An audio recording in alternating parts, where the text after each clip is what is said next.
Hello, this is John, host of the Prepared Mind channel. I'm going to touch the social third rail on this video, and I know the name of it's really going to suck. I mean, how the fuck do you say it? The problem with refugees. It just doesn't sound like it's really something that we should be concerned with. But it is. I want to thank you guys for participating to the extent you have in the brand new video I did about where not to be when shit hits the fan. Especially you Canucks up north. You've got a good sense of humor about Americans. And I said you guys are cannibals. I thought that was pretty funny. Tonight's smoke is a Arturo Fuente Hemingway short story. And I mean, if you can get you one of the 7-inch long ones, the bigger ones, they're about $15 a smoke. They're really nice. This is just a little, I think they're around $5 or so for the short story.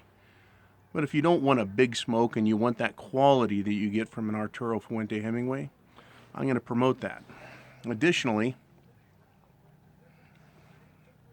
I'm drinking my Scotch Neat tonight. And it's a Glenfiddich 12-year single malt. You know, sometimes I like the Glenlivet. Other times I like the Glenfiddich. It depends on whether I want more or less of the peatiness. Other than that, I consider them very comparable scotches. Distinct in their own right, but also just right down the middle, right down the fat part of the pipe, you know. It's a strike. You know, if you want something with a little different taste, you go with Lafrogue or the Balvenie. But, you know, it's all personal.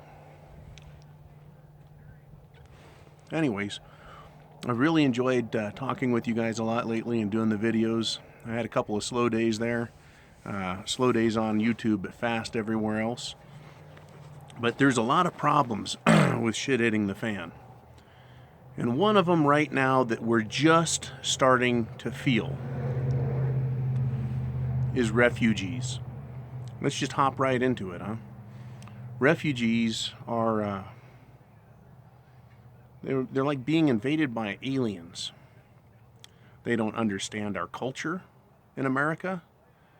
They don't understand our morality, our ethics.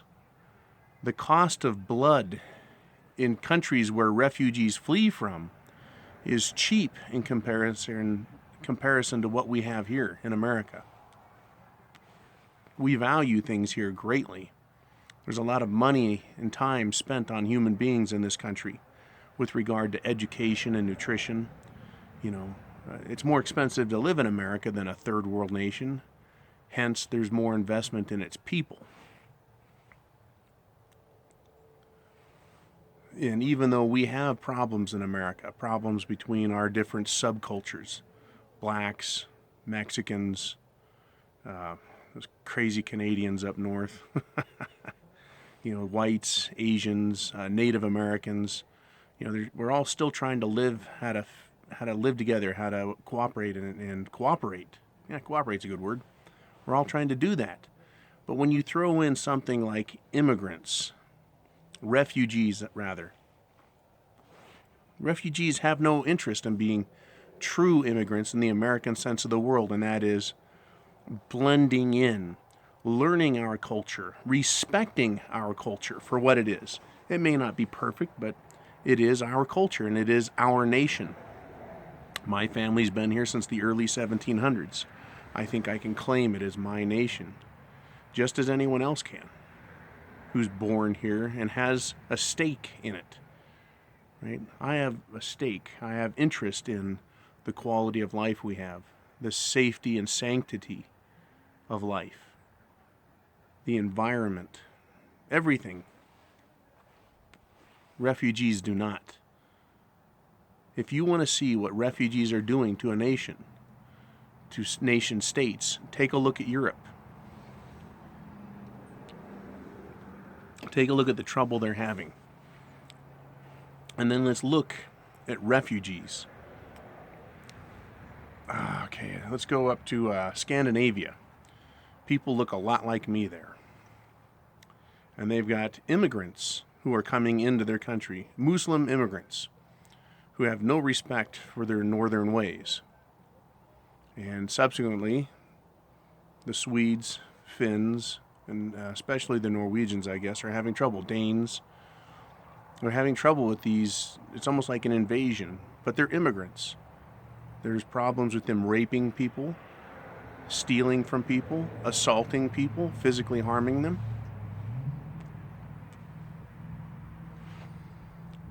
Very smooth. And those are people that have sworn, right? They're immigrants. They've immigrated there. They've sworn to be part of the country. When you look at refugees, these are people escaping war-torn areas. They have no interest at all in the country they're going to. They aren't even pretending to have an interest in it. They're there to escape the damage. They are bringing shit it's the fan with them. That's why they're immigrants. When one nation is next to another and the one nation is exposed to a shit hitting the fan scenario, typically war-torn imperialist activity, they want to flee it, and they take their problems and their attitude with them. Let's just use Libya as an example. If Libya was a great place to be, would people be wanting to flee it? Well, hell no, of course not. So obviously it's a nation in turmoil. It's in a variety of stages of shit hitting the fan depending on where you're at. And therein lies the problem. They are not far from everyone else.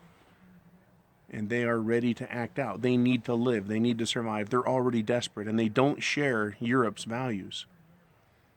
They're finding their way into Turkey, into Greece. They're going up the Adriatic into Italy, France, Spain.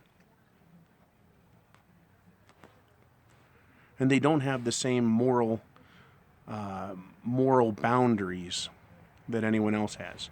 So I'm saying the problem with shit it's the fan is, or in shit it's the fan, the problem is refugees. If you're anywhere in the United States of America, political refugees are going to make your life a nightmare. On the one hand. On the other hand, they're going to be easy to spot. They're not going to speak English very well, and they're going to stick out like a sore thumb. My guess is if they misbehave, they're going to be put in check really fast with a piece of lead. But at the same time, if you're not aware of them, they don't have the restrictions that we have. They don't have the empathy we have as Americans. Americans are pretty soft-hearted.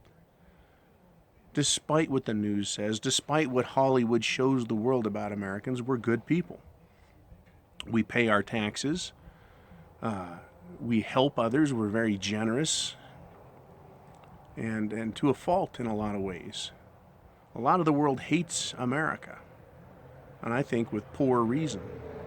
Because it's the government that does things, not the people. But if we get a bigger refugee issue here in our nation, you can count on that contributing to shit hitting the fan.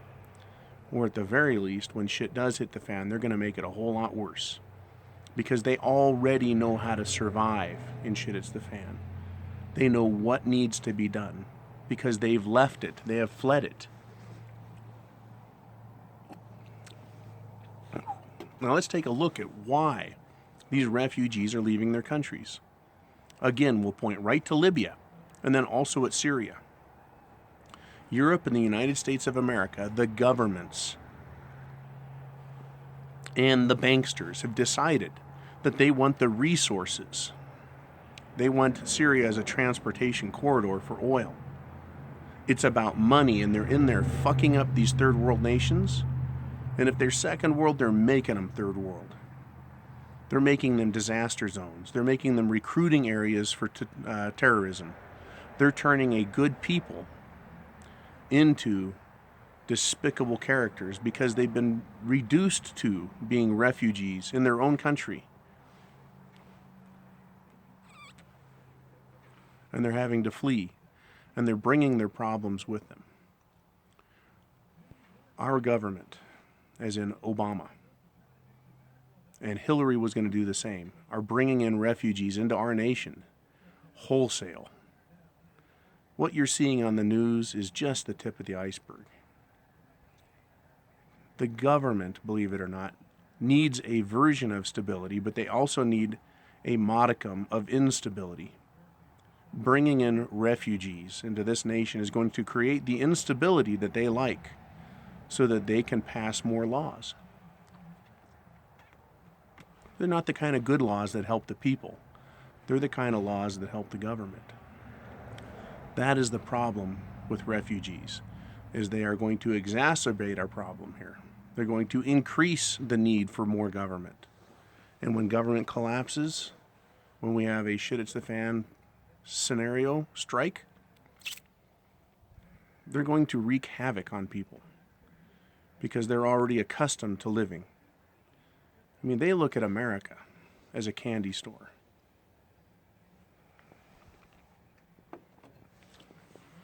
It's ripe for the taking.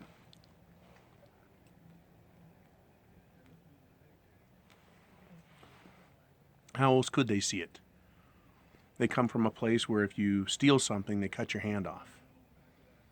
There's radical religious extremism. If you don't subscribe to the region or district's version of Islam, they'll kill you. They come here and we're religiously tolerant. We're behaviorally tolerant. We're generous. It's the land of milk and honey compared to the shitholes these refugees have come from. They said they look at it like a candy store with a free sign out front.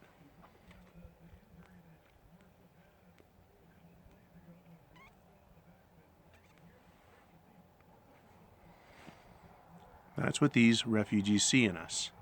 They see soft targets. When shit hits the fan, you better harden up, and I've talked about that a lot. You better harden the fuck up quick. You better be well prepared to start.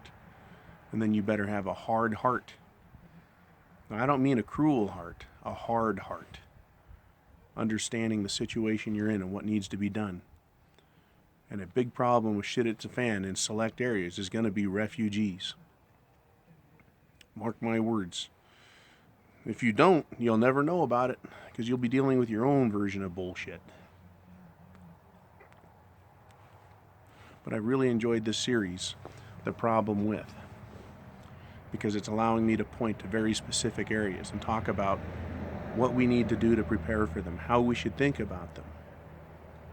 Bringing it to light and not just glossing over it.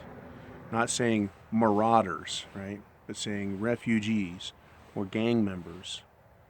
And when we talk about people, we talk about women or children, city folks or country folks.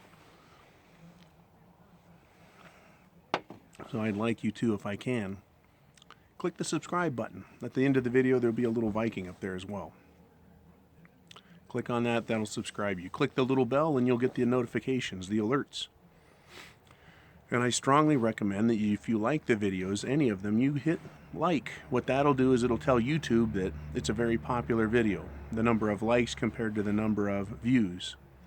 And it'll make it higher in the standings, and what that'll do is get the word out to more people if you like my presentation style.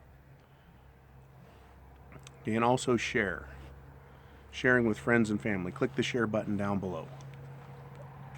I know I kind of sound like a broken record when it comes to that, but it's important. That's what I'm doing here is putting my face on here. I'm a real human being. I think there's information that needs to be shared. People have gotten a lot of bullshit from the news. The mainstream fake news. They're just not telling it the way it is. They're wanting to sugarcoat everything. Well, I don't believe in doing that personally. And one last funny story. The truck. This is my truck that's in a lot of the videos. I'm either driving it or sitting next to it. I was in another city last week. And I parked my truck and I stepped out of it and I started walking across the parking lot. It was at a tractor supply store. Tractor supply company, whatever that store is called. And I get a beep, beep, beep from across the parking lot. And I think this little Toyota, it was either a Toyota or a Honda, about 20 years old, kind of beat up. The guy sticks his hand out the window in the left hand, starts waving, hey, he yells, John! I thought, well, fuck, it's someone from home, he sees me here. He drives up and I look at him. I don't recognize the guy. He says, hey, you're John. I said, yeah. I said, how do you know me? And he says, wow, from YouTube. I said, really? He says, yeah. He goes, I thought you lived down in Sacramento. I said, no, I used to live in Sacramento. He goes, wow, it's really good seeing you, man. We chit-chatted for a few minutes. He told me where he lives, and off he drove. It was just funny, you know. I guess I'm going to get that from time to time. It cracked me up. You know, there's 18,000 plus subscribers on this channel now, so I guess from time to time, people are going to see me and recognize me. And I said, how did you recognize me? He says, well, you're really fucking tall and big, and you stepped out of that big old green truck, so I assumed it was you. He saw me from over 100 feet away. I thought that was pretty funny. Yeah, anyways, it was a good little short story. This is a good short story of a cigar. And to let me know you've watched the whole video, use the word short story in your comments. Yeah. But yeah, I like sharing those little kind of funny stories when I meet people that know me. It doesn't happen too often, but when it does, sometimes I make note of it. All right, you have a great day, a great week. We're looking at economic collapse and war. And that's why I'm kind of hankering, or I'm not hankering. That's a stupid word. Fuck. I'm dwelling on these two subjects, the ideas of war and also the economy, because one invariably leads to the other. War leads to the collapse and destruction of an economy, and a destroyed economy leads nations to war. And in both cases, you and I get a shit-it's-the-fan scenario. So chance favors the prepared mind. Is yours? Semper Fi. Godspeed.